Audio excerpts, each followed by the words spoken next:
चला, शुभ दुपार तुम्हाला सगळ्यांना. शुभ दुपार, शुभ दुपार.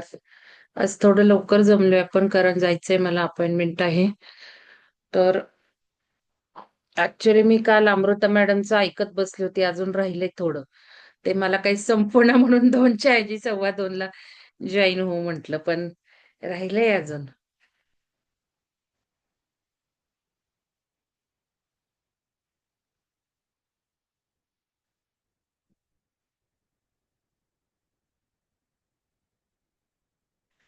माझं सेशन चालू आहे. काय महत्वाचं आहे का? हा, करते मी तुला 1-1.5 तासाने.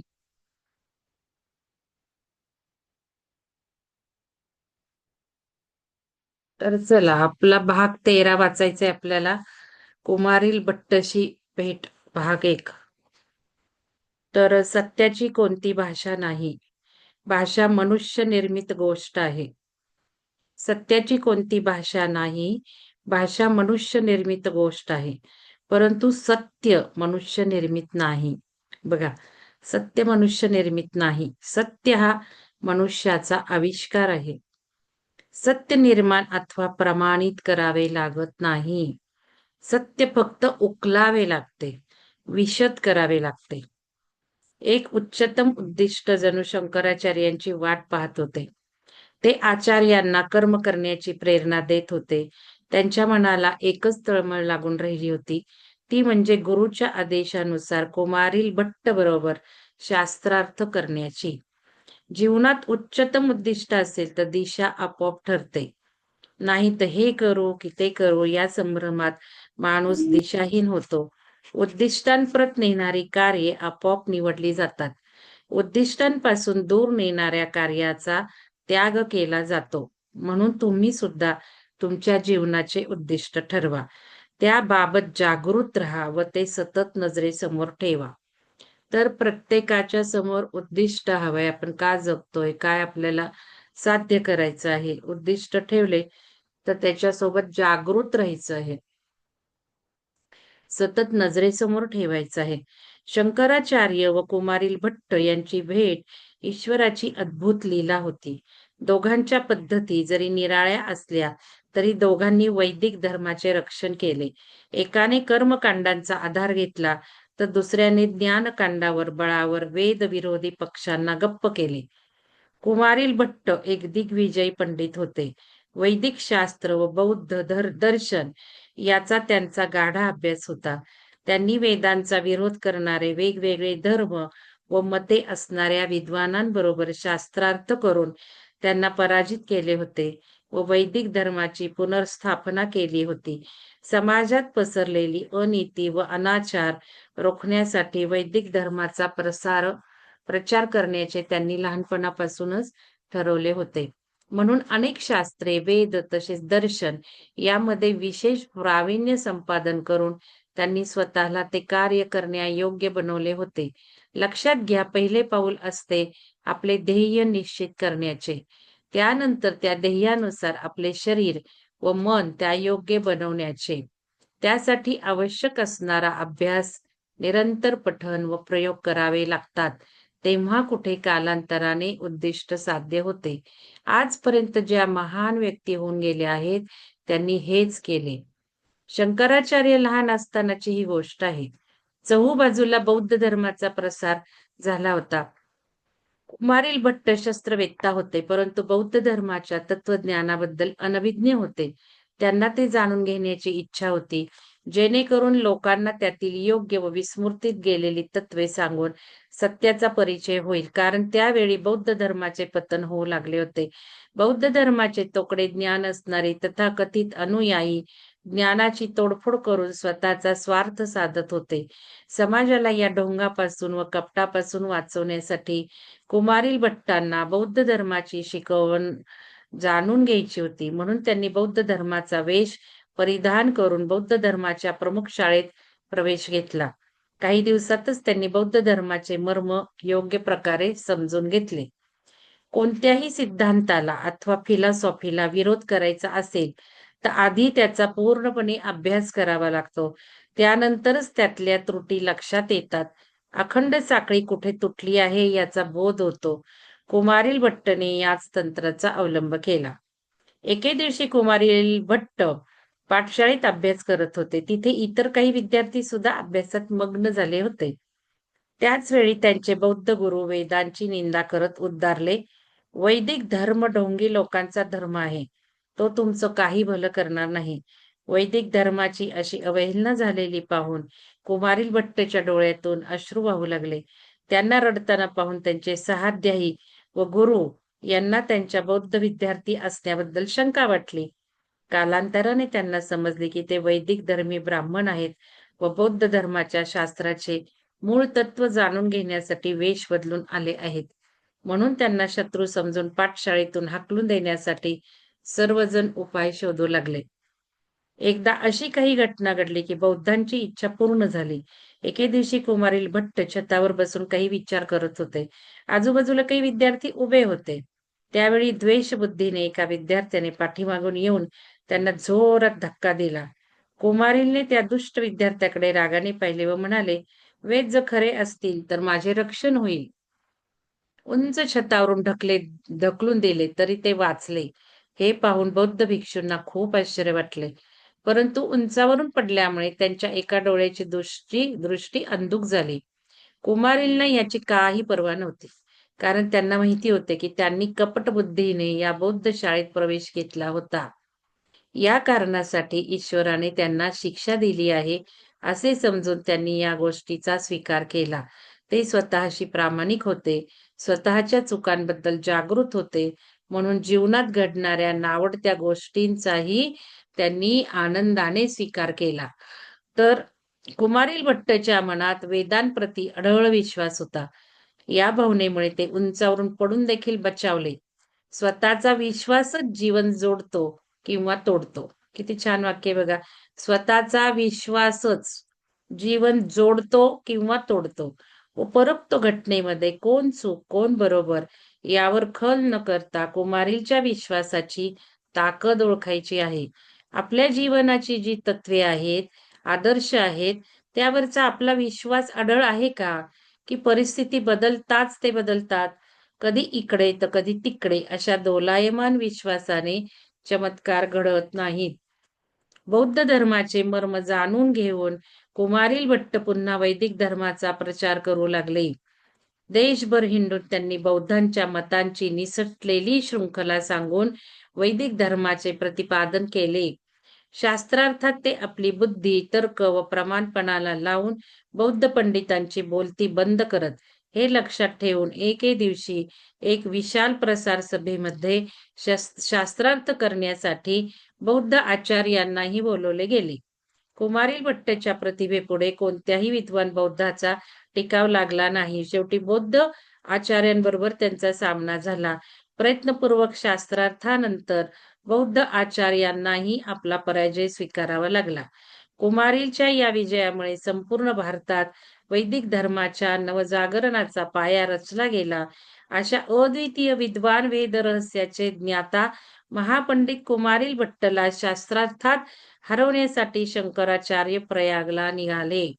पुढील अध्यायात कुमारील भट्ट यांच्या तत्वनिष्ठेचे उदाहरण पहा, ज्याची तुम्ही कल्पनाही करू शकणार नाही. अमृता मॅडम, तुमचं ऐकत होते मी हे तत्वबोधचं, पण मला जरा थोडं मग शंका आली की बापरे, एवढ्या त्यांनी सांगितल्यात की कोण पात्र आहे हे ज्ञान घेण्यास, तर आपण घ्यायचं का नाही मग, असा प्रश्न माझ्या मनात आलेला आहे. तर ते काय वाटतंय तुम्हाला?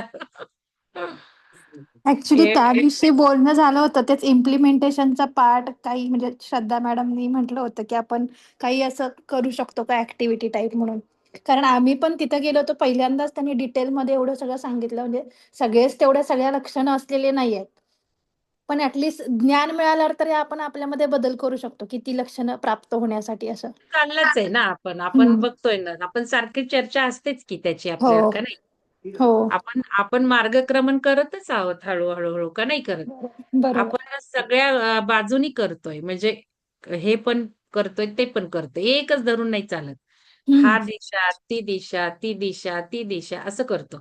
वरून खाली येतोय, खालून वर जातोय, असं सगळं चालू आहे.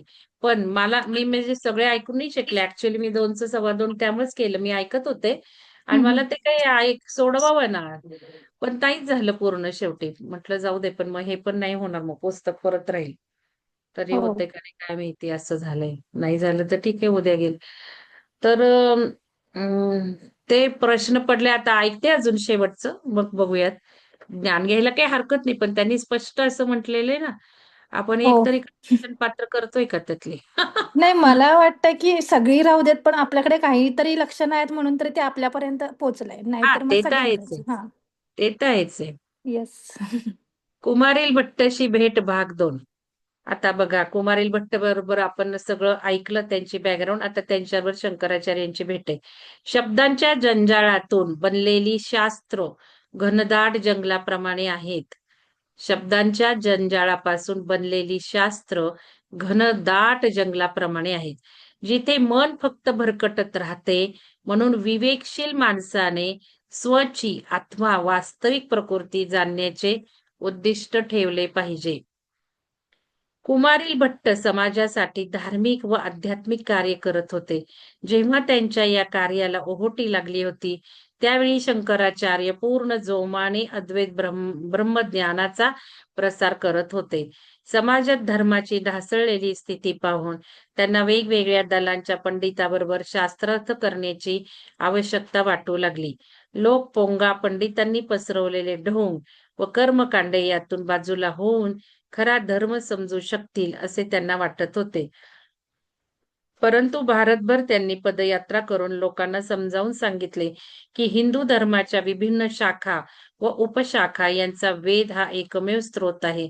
वेदांपासूनच सर्व शाखांची निर्मिती झाली आहे. म्हणून तुझं माझं असं म्हणत भांडण्याची काही गरज नाही. शंकराचार्यांची वाणी इतकी तीक्ष्ण व ओजस्वी होती की लोकांना त्यांचे म्हणणे पटत होते.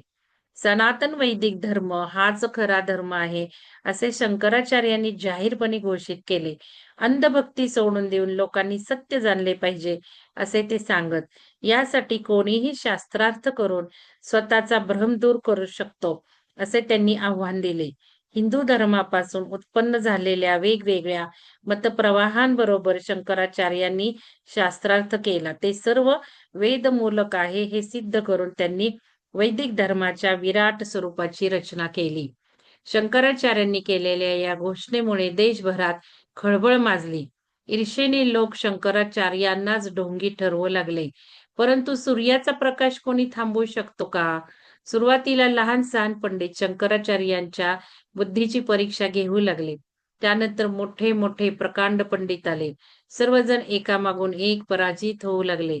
शंकराचार्यांनी नंतर राजा महाराजांच्या धर्मचार्यांना आवाहन केले की त्यांनीही यावे आणि शास्त्रार्थ करावा. राजा महाराजांच्या छत्रछायेत राहणाऱ्या अभिमानी पंडितांना नाईलाजाने शास्त्रार्थात भाग घ्यावा लागला. तिथे त्यांच्या अहंकाराचा घडा फुटला. ते शंकराचार्यांना हरवू शकले नाहीत. म्हणून ते शंकराचार्याविरोधात षडयंत्र रचू लागले. त्यांना जीवे मारण्याची धमकी देऊ लागले.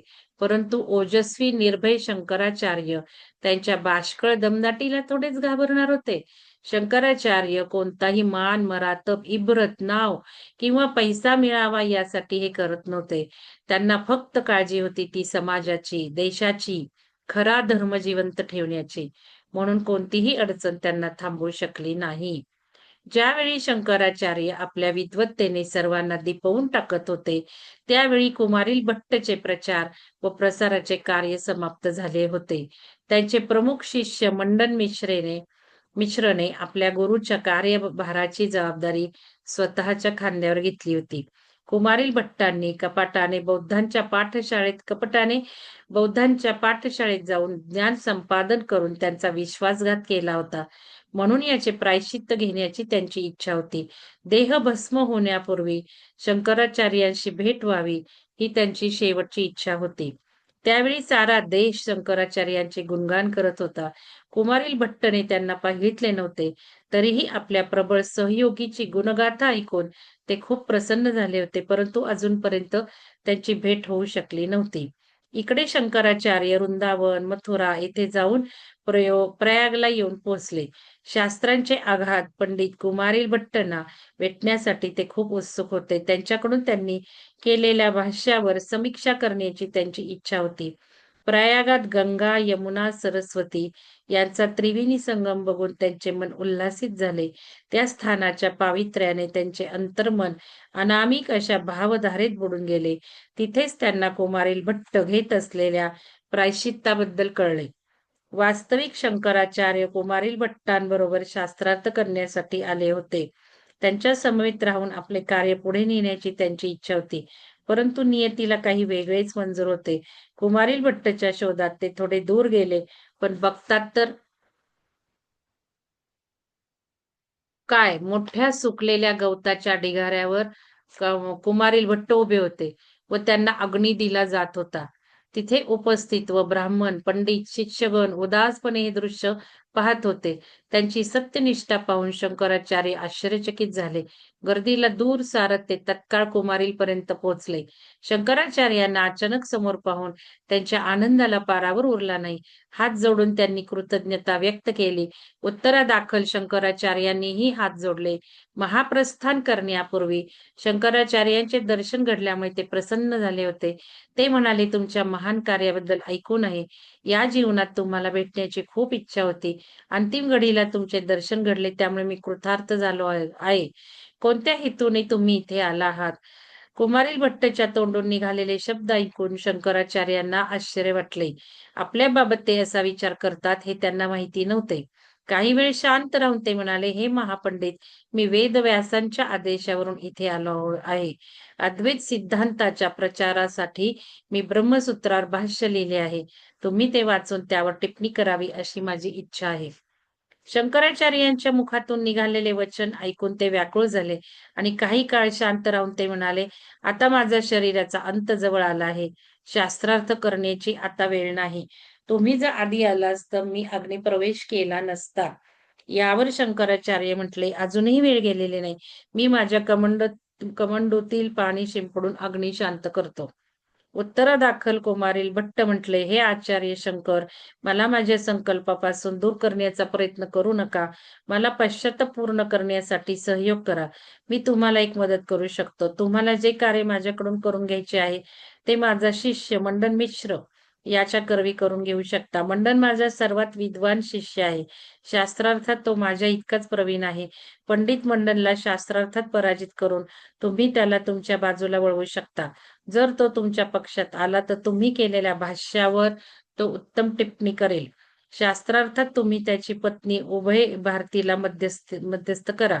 ती धार्मिक असून पक्षपात करणार नाही. हे सर्व विद्यांमध्ये पारंगत आहेत. तुमच्या शास्त्रार्थाची पारख करण्यासाठी त्याच्याहून सरस कोणी नाही.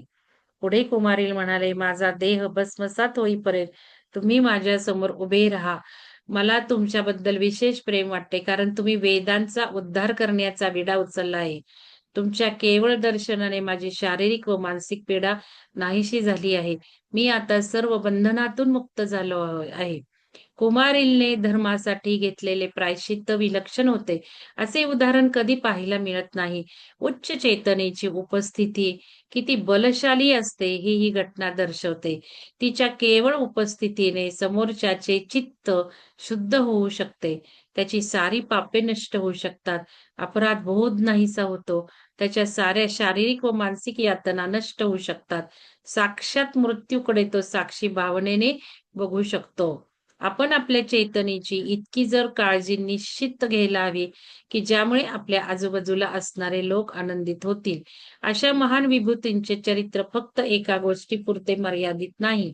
तुम्हाला वाटते की जगात असे महानुभाव घडले आहेत, ज्यांनी असंभव कार्य करून दाखवले आहे, परंतु तुम्ही त्यांच्याशी तुमची तुलना करत नाही, कारण त्यांनी केलेल्या कार्याने आभाळाची उंची गाठलेली असते आणि तुम्ही स्वतःला सामान्य क्षुद्र समजता.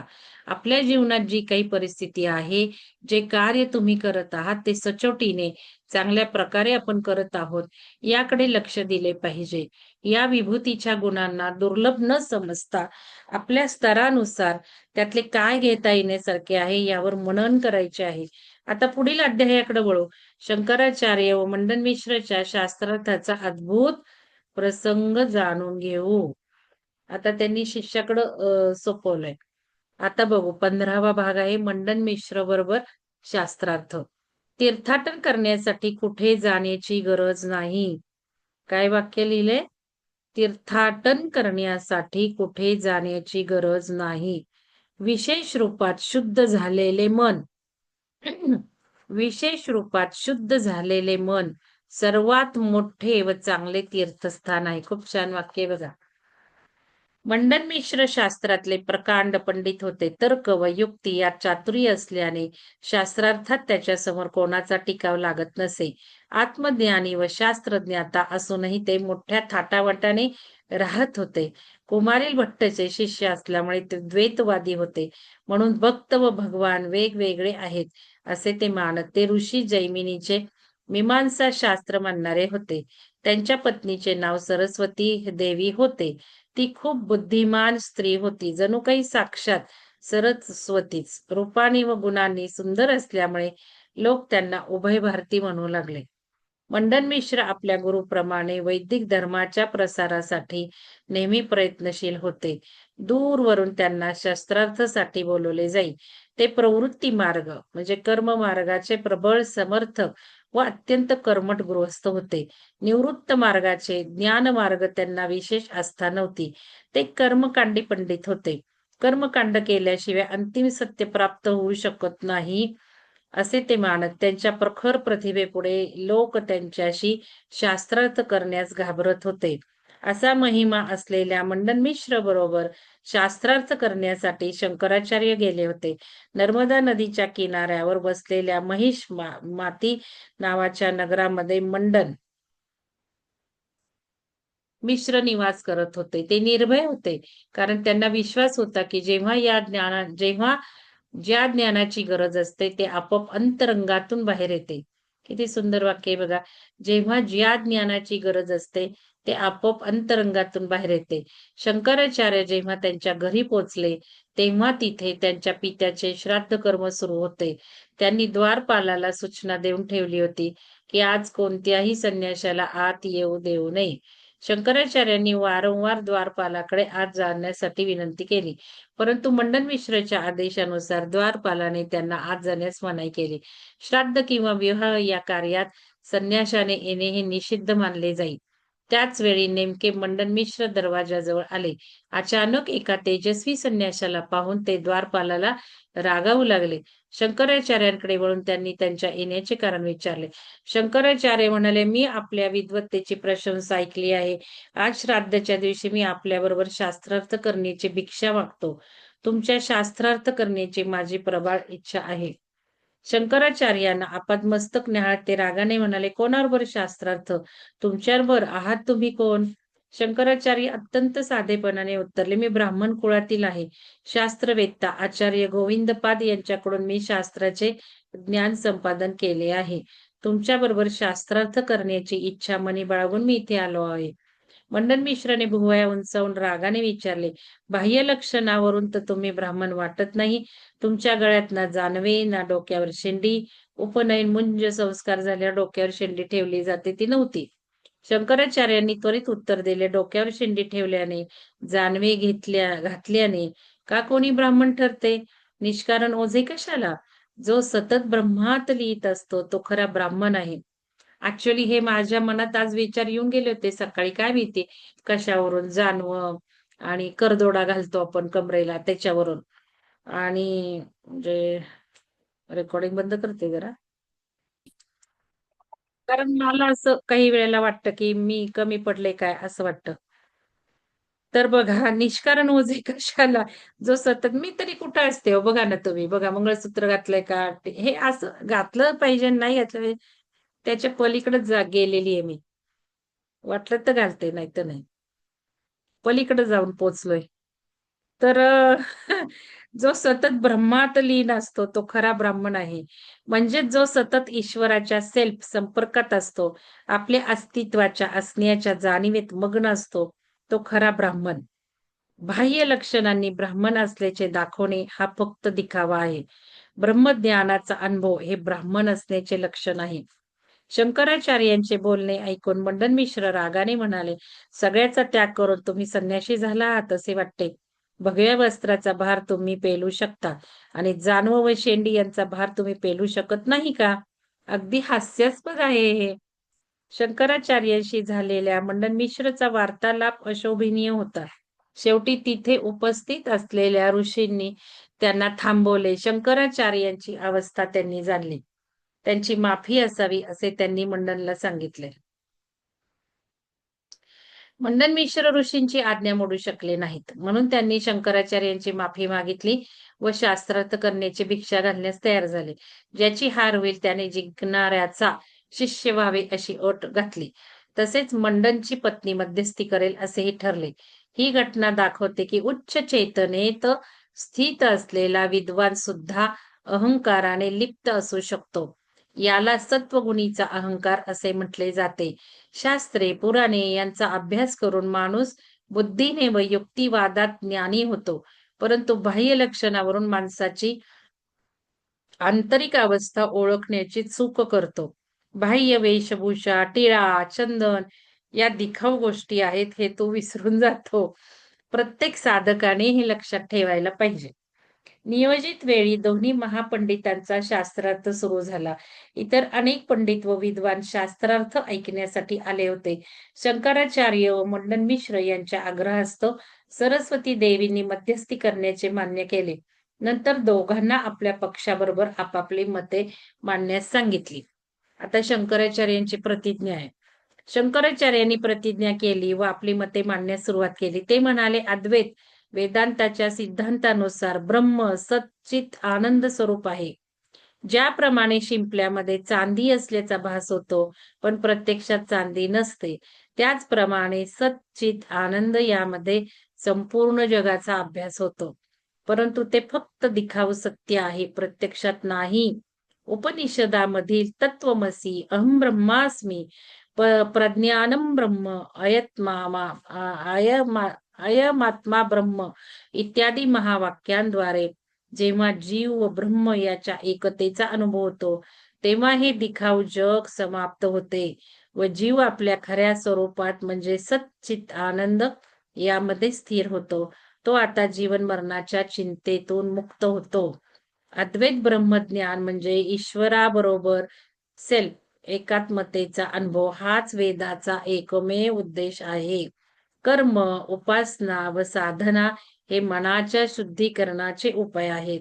चित्तशुद्धीनंतरच माणसाला स्वतःच्या असण्याची जाणीव होते. तेव्हाच मुक्ती संभव आहे. म्हणून कर्म किंवा उपासना हे मुक्तीचे साधन आहे, ते साध्य नाही. परमज्ञान मनुष्याला द्वैतापलीकडे असलेला म्हणजेच अद्वैत अवस्थेचा अनुभव करून देऊ शकते. हेच माझे मत आहे व उपनिषद याचे प्रमाण आहे. हे परमज्ञानी मंडळ, जर शास्त्रार्थात मी तुमच्याकडून पराजित झालो तर ही भगवे वस्त्रे टाकून श्वेत वस्त्रे परिधान करेन व तुमचे सिद्धांत मानेल. मंडन मिश्रची प्रतिज्ञा. आचार्य शंकराचार्यांची प्रतिज्ञा ऐकून महान कर्मकांडी व वेद मर्मज्ञ मंडन मिश्र यांनी आपले सिद्धांत मांडले व प्रतिज्ञा केली. ते म्हणाले, मी वेदाच्या कर्मकांडांना सत्य मानतो. वेद ईश्वर प्राप्तीच्या विधींचे वर्णन करतात, तर उपनिषद विधींचे वर्णन न करता त्याचे स्वरूप सांगतात.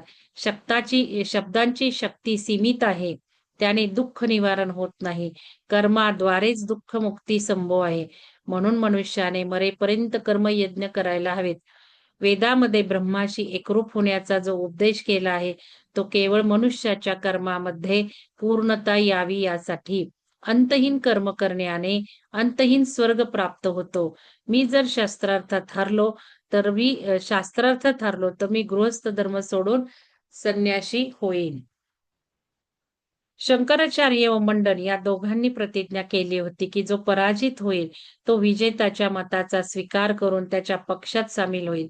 दोघांमध्ये गहन शास्त्रार्थ सुरू झाला. शंकराचार्यांनी मंडन मिश्रचे मत खोडून आपल्या मताचे समर्थन केले.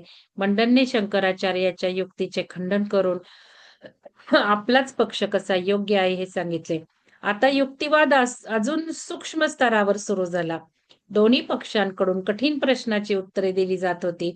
दोन्ही पक्ष सारखेच प्रतिभावान होते, म्हणून शास्त्रार्थ संपण्याची चिन्हे दिसत नव्हती. शंकराचार्य वेगवेगळ्या प्रकारे अद्वैतवाद सिद्ध करण्याचा प्रयत्न करत होते आणि मंडन मिश्र अनेक दाखले देऊन उदाहरणे सांगून त्याचे खंडन करत होते. असे सांगतात की शास्त्रार्थ अनेक दिवस चालला. शंकराचार्यांनी आपल्या तर्काद्वारे व अनुभवाने मंडन मिश्रचे सगळे पक्ष खोडून काढले.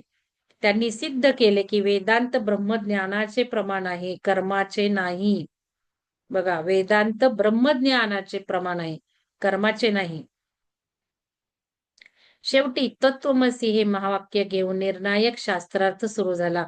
तत्वमसी याचा अर्थ तू तोच आहेस, ज्याचा तू शोध घेत आहेस.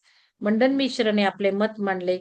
जीव व ब्रह्म म्हणजे भक्त व भगवान, साधक व ज्याचा शोध घेतला जात आहे तो, यांचं एक रूपत्व मी सिद्ध होऊ शकत नाही. कारण या एकतेचं प्रत्यक्ष प्रमाण काही नाही. प्रत्यक्षात जो दिसतो तो अद्वैताचा विरोधी आहे.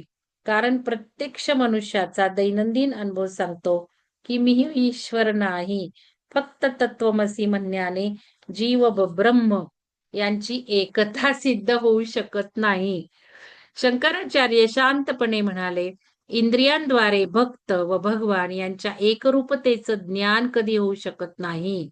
इंद्रियांद्वारे नाही होऊ शकत. ईश्वरापर्यंत इंद्रिये पोहोचवू शकत नाहीत.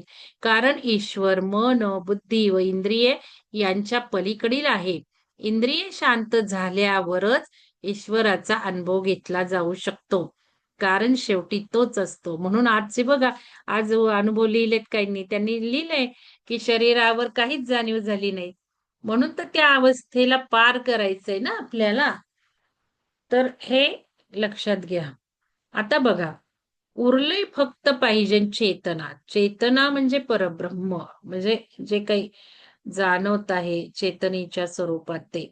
आता आणि मग ह्या चेतना आपल्याला प्रश्न सुद्धा लिहिता नाही आले. अजूनही कोणीही एकानेही व्यवस्थित लिहिलेलं नाहीये. सगळे प्रश्न बरोबर नाहीयेत, उत्तर तर बरोबर नाहीयेत. म्हणजे उत्तरात बरोबर चूक असं काही नाहीये, पण नीट नाही लिहिलेले. म्हणजे चेतना नाहीये. आणि हेच आपल्याला सराव करायचा आहे. या 5-6 प्रश्नांचं उत्तर करत स्टेप बाय स्टेप निरीक्षण करत ध्यानाची सवय जोडायची आहे. म्हणजे ध्यानाची पहिली पायरी पूर्ण होईल. मग पुढच्या पायऱ्या. आता बघा, ज्या तराजूने तुम्ही वजन करत आहात, तोच जर बरोबर नसेल, तर वजन योग्य प्रकारे करता येईल का? जर एखादा मुलगा आपल्या स्वर्गवासी आजोबांचा फोटो पाहून म्हणाला, "हे माझे आजोबा नाहीत, कारण मी त्यांना कधी पाहिलं नाही." तर मग तो खरं बोलतो आहे का? त्याला याचा पुरावा कधीच मिळणार नाही. शंकराचार्यांच्या या उत्तरावर मंडनने दुसरा तर्क मांडला. ईश्वर सर्वज्ञ म्हणजे सर्व जाणणारा व व्यक्ती अल्पज्ञ थोडे जाणणारा आहे. असे म्हणताना दोन्ही एक असणं किती योग्य आहे? म्हणून ईश्वर तत्वच मी आहे हे विरोधाभासी वाटतं. यावर शंकराचार्यांनी चातुर्याने उत्तर दिले की विरोधाभासाची काही शक्यता नाही. जोपर्यंत मनुष्य स्वतःला वेगळी व्यक्ती मानतो, तोपर्यंत तो ईश्वराशी एकरूप झाल्याचा अनुभव करू शकत नाही. हे माझं म्हणणं असतंच सारखं. तर तेच आहे. परंतु जेव्हा तो पूर्णपणे समर्पित होतो, त्याच्या बाजूने त्याचे असे काही उरत नाही, तेव्हा तत्वमसीची अवस्था येते. यानंतर मंडन मिश्रने मुंडकोपनिषद, कठोपनिषद यातील श्लोकांचे उदाहरण दिले, ज्यामध्ये भक्त व भगवान वेगळे आहेत असे सांगितले आहे. याच्या उत्तरादाखल शंकराचार्य म्हणाले, या श्रुतींद्वारे सुद्धा अद्वैत सिद्धांताच्या खरेपणात बाधा येत नाही. श्रुतींवर जर खोलवर मनन केले, तर ते भक्त व भगवान यांच्या एकतेचे दर्शन घडते. आपल्या अज्ञानामुळे त्याच्या वास्तविकतेचे रहस्य आपण समजू शकत नाही. आचार्याचा युक्तिवाद ऐकून मंडन मिश्र निरुत्तर झाले. शास्त्रार्थ दुसऱ्या दिवसापर्यंत स्थगित केला गेला. निरुत्तर झाले. परमज्ञान शास्त्रामध्ये उपलब्ध असूनही सर्वांना ते प्राप्त होऊ शकत नाही. कारण साधक स्वतःच्या समजेनुसार त्याचे ग्रहण करतो. गीतेमध्ये श्रीकृष्ण म्हणतात, मीच तोच आहे. आता श्रीकृष्णाचं सांगितलं की अमृता मॅडमने. श्रीकृष्ण म्हणजे काय आहे? तर त्याला कधी आपण समजून घेतलंय का? आणि मग श्रीकृष्ण, श्रीकृष्ण भजत बसतो आपण. मीच तो आहे. इथे ते मी कोणाला म्हणत आहे हे समजून घेणे अत्यावश्यक आहे. श्रीकृष्ण स्वतःच्या शरीराला मी म्हणत आहे. त्या उच्च चेतनेला मी असे संबोधत आहे, ज्याचा अनुभव ते घेत आहेत. हा भेद स्पष्टपणे समजून न घेता वेद उपनिषदांचे ज्ञान देखील माणूस वेगळ्या वेगळ्या अर्थाने घेतो. दुसऱ्या दिवशी शास्त्रार्थाच्या आरंभी शंकराचार्य म्हणाले, सत्य अनुभवाने जाणणाऱ्याच्या लक्षात येते की कर्म व त्याचे फळ नश्वर आहे. म्हणून त्याला फळाचे वैराग्य येते. त्याच्या लक्षात येते की मोक्ष नावाचे फळ कोणत्याही क्रमाने प्राप्त होत नाही, कारण मोक्षरूपी फळ कार्य व कारण यांच्या बाहेर आहे. मोक्ष ना कर्मात आहे ना त्याच्या फलस्वरूप, तो फक्त आहे.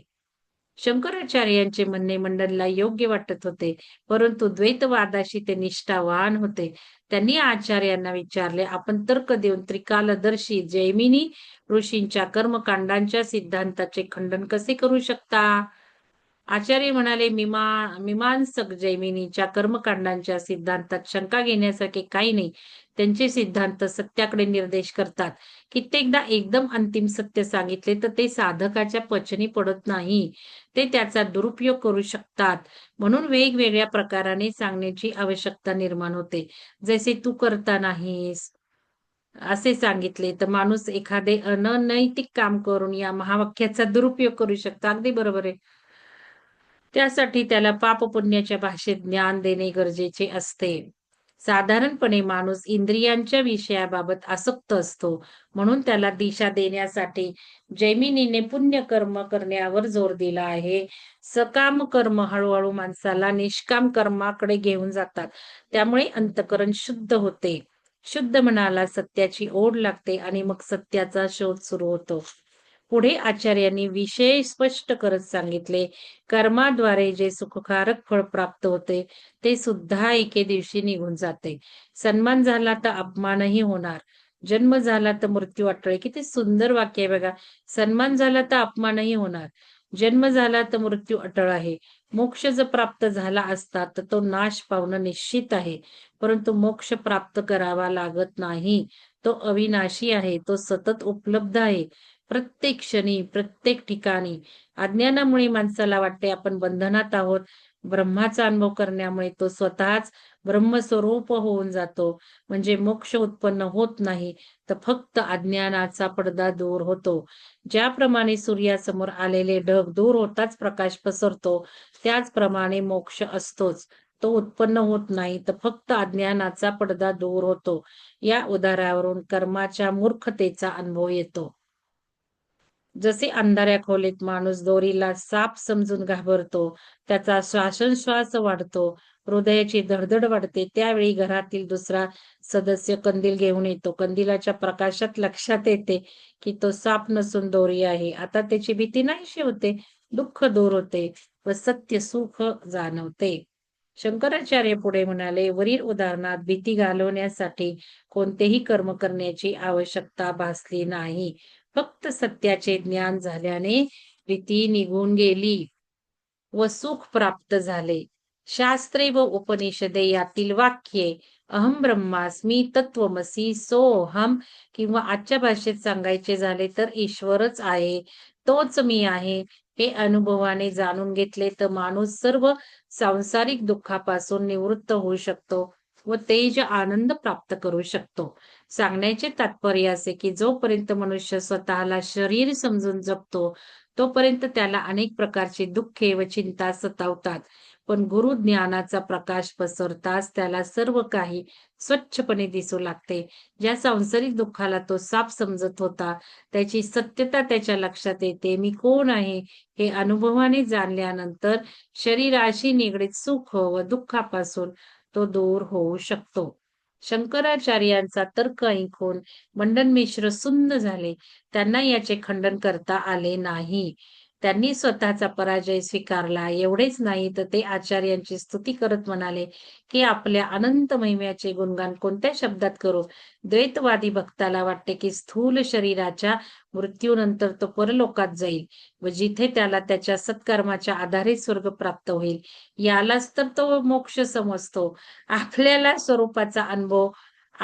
स्वरूपाचा अनुभव म्हणजे मोक्ष आहे हे आज लक्षात आले. इथे द्वैत उरत नाही. अज्ञान व अहंकार वश मी आपल्याला खूप कटू बोललो. कृपा करून मला क्षमा करा. प्रतिज्ञा केल्याप्रमाणे मी माझी पत्नी, पुत्र, धन, घर, गृहस्थाश्रम, मान-सन्मान सर्वांचा त्याग करून तुमचे शिष्यत्व पत्करतो. कृपा करून मला ब्रह्मतत्वाचा उपदेश द्या." त्याच वेळी उभय भारतीने आपल्या पतीचे बोलणे मध्येच थांबवले. पती शंकराचार्याने म्हणाली, "माझे पती मंडन मिश्र आपल्याकडून पराजित झाले आहेत, परंतु त्यांचा पराजय अर्धवट आहे. शास्त्रानुसार मी त्यांची अर्धांगिनी आहे. जोपर्यंत तुम्ही मला शास्त्रार्थात हरवत नाहीत, तोपर्यंत पतीची हार अपूर्ण आहे. असे असताना तुम्ही त्यांना शिष्य बनवू शकत नाही." शंकराचार्य अशा अनपेक्षित स्थितीसाठी तयार नव्हते. ते गोंधळून गेले व म्हणाले, "एका स्त्रीबरोबर वाद घालणे मला योग्य वाटत नाही." यावर उभय भारती म्हणाल्या, "आचार्य, तुम्ही स्त्रीला तुच्छ मानता का? म्हणून तुम्हाला स्त्री बरोबर शास्त्रार्थ करणे उचित नाही का? वाटत नाही का? आपल्या सिद्धांताला जे आव्हान दिलं आहे, त्यासाठी स्त्री असो वा पुरुष त्याच्याबरोबर शास्त्रार्थ करणे उचित आहे. जर तुम्ही शास्त्रार्थ केला नाही, तर तुम्हाला तुमची हार झाली असे म्हणावे लागेल." शेवटी शंकराचार्य उभय भारतीयांवर शास्त्रार्थ करण्यास तयार झाले. उभय भारतीच्या पांडित्याबद्दल त्यांनी खूप ऐकले होते. हा शास्त्रार्थ तिने उपस्थित असलेल्या लोकांसाठी कुतूहलाचा विषय होता. दोघांनी आपापले विषय मांडायला सुरुवात केली. उभय भारती सूक्ष्म, गहन, अतिगहन असे प्रश्न विचारू लागल्या. त्यांची विचारशैली, तर्कबुद्धी पाहून शंकराचार्य व उपस्थित लोक आश्चर्यचकित झाले. अशा प्रकारे अनेक दिवस शास्त्रार्थ चालू राहिला. अर्थशास्त्र, धर्मशास्त्र, मोक्षशास्त्र या साऱ्या विषयांचा शास्त्रार्थात समावेश केला गेला. काही दिवसानंतर उभय भारतीने जाणले की शंकराचार्यांना वेद व शास्त्रात हरविणे शक्य नाही. म्हणून त्यांनी युक्तिपूर्वक शंकराचार्यांना बद्दल विचारायला सुरुवात केली. त्यांना माहित होते की ते शंकराचार्य संन्यासी आहेत, ब्रह्मचारी आहेत व त्यांनी या गोष्टीचे काटेकोर पालन केले आहे. म्हणून ते याचे उत्तर देऊ शकणार नाहीत, अशी तिला खात्री होती आणि झालेही तसेच. उभय भारतीच्या प्रश्नांवर शंकराचार्य उत्तर न देता मान खाली घालून बसले. मग हळुवारपणे म्हणाले, "एका संन्याशाला तुम्ही असे प्रश्न का विचारत आहात? तुम्ही शास्त्रीय प्रश्न विचारा, मी त्याचे उत्तर देईन." कारण शब्दांनी सुद्धा संन्यासी राहावं लागतं ना, विचारांनी सुद्धा राहावं लागतं. यावर उभय भारतीने विचारले, "कामशास्त्र हे शास्त्र नाही का? जर आपण सिद्ध संन्यासी आहात, तर इंद्रिय तुमच्या ताब्यात असतील. मग कामशास्त्राची चर्चा करताना मनात विकार का उद्भवतील?" उभय भारतीचे बोलणे ऐकून शंकराचार्य स्तब्ध झाले. मंडन मिश्रने देखील पत्नीला खूप समजावले.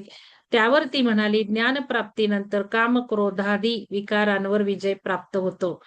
कामशास्त्राच्या चर्चेमुळे जर चित्तात विकार निर्माण होत असतील, तर याचा अर्थ अजून आचार्य तत्वज्ञानात पूर्णपणे स्थापित झालेले नाहीत. म्हणून ते आपले गुरु होण्यास पात्र नाहीत." शेवटी शंकराचार्यांनी 3 महिन्याचा कालावधी मागून घेतला. त्यानंतर ते त्यांच्या सर्व प्रश्नांची उत्तरं देतील असे सांगितले. उभय भारतींनी त्यांची विनंती मान्य केली. शंकराचार्य आपल्या शिष्यांसमवेत तेथून बाहेर पडले. पुढे सांगितले गेले आहे की कसे त्यांनी एका मृत राजाच्या शरीरात प्रवेश केला व 3 महिन्यानंतर कामशास्त्राच्या संबंधित सर्व प्रश्नाच्या उत्तरादाखल एक ग्रंथ लिहिला. 3 महिन्यानंतर ते पुन्हा आपल्या शरीरात परत आले व तो ग्रंथ उभय भारतीला नेऊन दिला. ती संतुष्ट झाली व अशा प्रकारे मंडन मिश्रने शंकराचार्यांना आपले गुरु मानले. सर्व सांसारिक वासनांचा त्याग करून मंडन मिश्रने संन्यास घेतला. शंकराचार्यांनी त्यांना तत्त्वमसीचा उपदेश केला. या उपदेशामुळे ते जन्म-मरणाच्या चक्रातून मुक्त झाले. सर्व औपचारिकता पूर्ण करून आचार्यांनी त्यांना उपनिषदांचे रहस्य समजावून सांगितले. मंडन मिश्रचे हृदय परमानंदाने भरून गेले. ते धन्य झाले. पुढे जाऊन मंडन मिश्र सुरेश्वराचार्य या नावाने ओळखले जाऊ लागले. शंकराचार्यांच्या प्रमुख 4 शिष्यांपैकी ते एक होते. आदी शंकराचार्यांनी ज्या अव्यक्तिगत कार्याचा विडा उचलला होता, त्यासाठी त्यांनी बुद्धी, युक्ती, चातुर्य, सिद्धी पणाला लावले. सत्यप्राप्तीची साधना करताना सर्व सिद्धी त्यांच्यात समाविष्ट झाल्या. म्हणून ते मृत शरीरात प्रवेश करू शकले. योगी सिद्ध पुरुषात अनेक शक्ती प्रकट होतात. उदाहरणार्थ पाण्यावर चालणे, आकाशात उडणे, परकाय प्रवेश करणे इत्यादी. शंकराचार्य सिद्ध पुरुष होते. त्यांच्यासाठी हे काही कठीण कार्य नव्हते. त्यांना यश, कीर्ती यांचा हव्यास नव्हता. आपल्या कार्याला गती मिळावी या हेतूने त्यांना फक्त त्या काळच्या विद्वान पंडितांना स्वतःच्या कार्यात सहभागी करून घ्यायचे होते, जेणेकरून त्यांच्या कार्याला गती मिळावी. आदी शंकराचार्यांच्या जीवनातील प्रत्येक घटना दर्शवते, की ते सत्याप्रती समर्पित होते. लहानपणी जागृत झालेल्या सत्याच्या ओढीमुळे त्यांचे मन रिक्त झाले होते. प्रत्येक मनुष्यापर्यंत ईश्वराचे रहस्य कसे पोहोचवता येईल, हा एकच विचार त्यांच्या मनात चालू होता. ईश्वर सेल्फ अशा शरीराद्वारे प्रकट होतो व सत्याचा प्रकाश पसरवतो. ज्या शरीरात सत्याच्या विचारांबरोबर विकारी विचारांची भेसळ नसते, तिथे ईश्वर पूर्णपणे प्रकाशमान असतो. या विकारी विचारापासून रिक्त होणे माणसाचे पहिले उद्दिष्ट आहे. म्हणून मनन करा, की ही अवस्था प्राप्त होण्यासाठी आपण कोणती पावले उचलणार आहोत. जर तुम्ही एखाद्या सेवा कार्याशी जोडलेला असाल, तर ती सेवा निष्काम भावनेने होत आहे, की तिथे सुद्धा मनाच्या वृत्ती आड येतात. किती छान आहे बघा. सेवाभाव आला परत. परत सेवा कार्य तर आलंच आणि परत भावही बघायला लावलाय. उद्या बघू जरा. उद्या संपवायला पाहिजे. चला, मला जरा जायचंय. तर धन्यवाद सगळ्यांना. काही शंका आहे का? खूप सुंदर आहे. आणि मॅडमचं जे काही आहे, अमृता मॅडमचं रेकॉर्डिंग आहे, ते ऐका जरा. म्हणजे ते पुढचं तत्वज्ञान ऐकायला, तत्वबोध, तत्वज्ञान ऐकायला जरा तुम्हाला समजेल. तर रिव्हिजन करत चला. चला, धन्यवाद सगळ्यांना.